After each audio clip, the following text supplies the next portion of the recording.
Persian Gulf, 35 miles off the Iranian coast. The USS Dwight D. Eisenhower was cutting through calm morning waters at steady speed, flanked by 5 destroyers. Routine passage toward the Strait of Hormuz, but nothing about that morning was routine.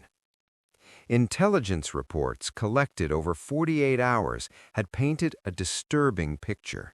Something was being prepared along the Iranian coastline, something big.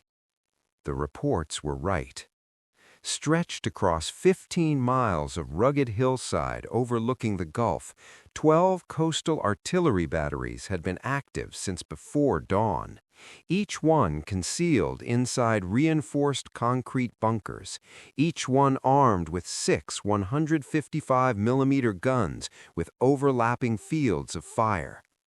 The positioning was deliberate, calculated. Any ship attempting to pass through the strait would face simultaneous fire from multiple directions at once. No gaps, no escape corridor. Iranian commanders had spent 3 weeks on this operation. They had mapped wind patterns at different altitudes. They had factored in temperature shifts, tidal variations, humidity.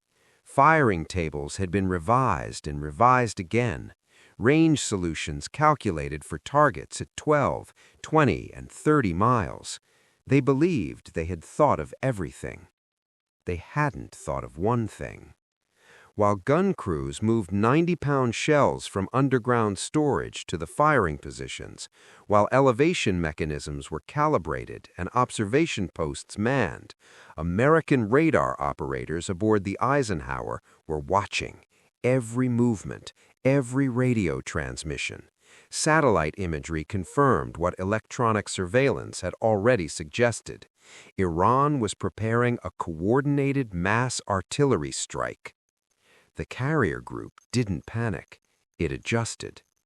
Naval intelligence assessed maximum effective range at approximately 28 miles under ideal conditions. The group repositioned to 35 miles offshore, 7 miles of open water between Iran's best guns and the American fleet.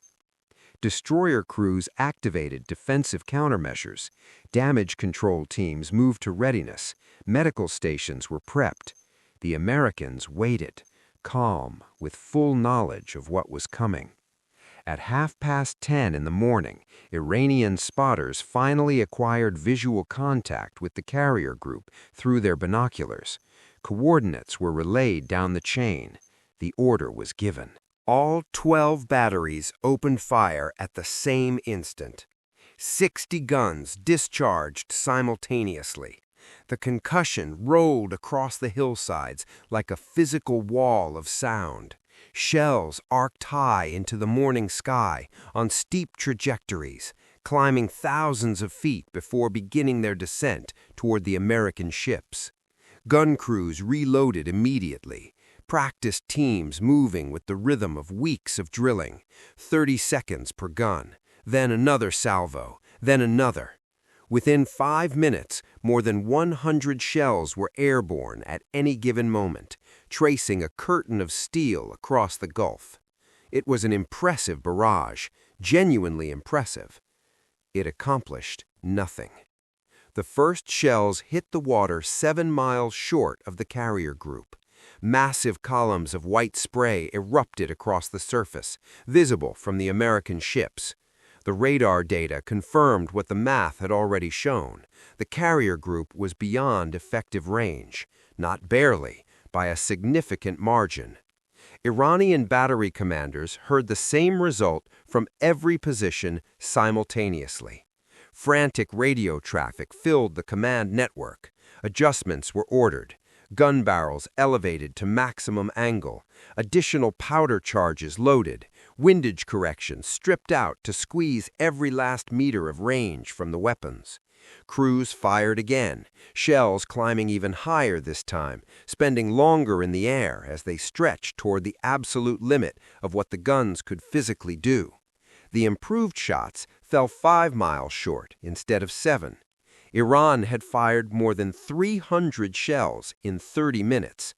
Not a single one had reached its target. The ammunition was gone, the barrels were overheated, the crews were exhausted, and every battery position had been fully mapped by American surveillance systems observing the gun flashes in real time.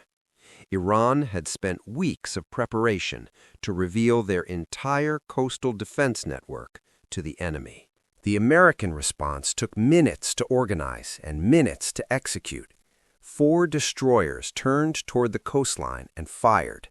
20 Tomahawk cruise missiles erupted from their launch cells in rapid sequence, leveling off over the water and accelerating toward the Iranian coast at low altitude, GPS-guided, pre-programmed to specific coordinates.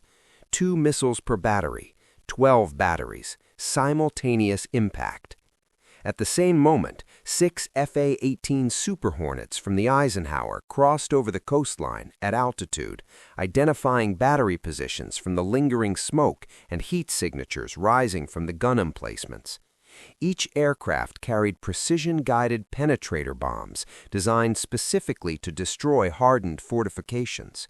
They rolled into their attack runs one by one.